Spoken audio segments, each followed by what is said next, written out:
So we don't know what happened there. But anyway, he claims that he has ironclad sources and doesn't need to do what all reporters do, which is to make a basic phone call, to check the stories, because he says he doesn't do that kind of journalism. Here's what he says. I'm talking about those calls where you absolutely know what the response is going to be.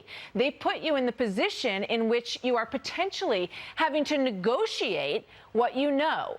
In some curious way, that's what much journalism is about. It's called a negotiated truth, he says.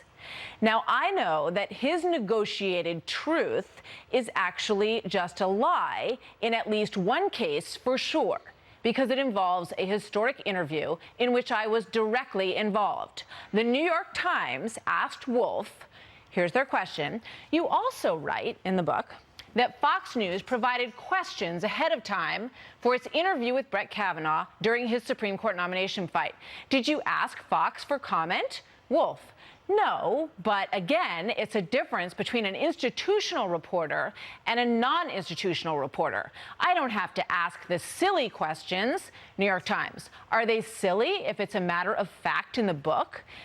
Wolf, yes, because can you imagine a circumstance under the sun in which Fox would come clean on that?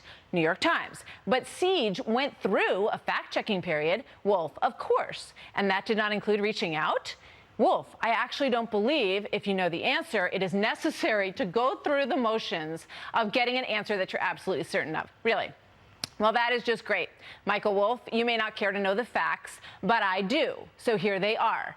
I wrote my questions on a legal pad, the old-fashioned way, on my way to D.C. in a car. No one from the White House, or for that matter, from Fox, weighed in on my interview at all, period. This is a news show. We deal in facts. I have been doing this for 25 years, and I have never given anyone my questions prior to an interview. That is the story. That is not negotiated truth.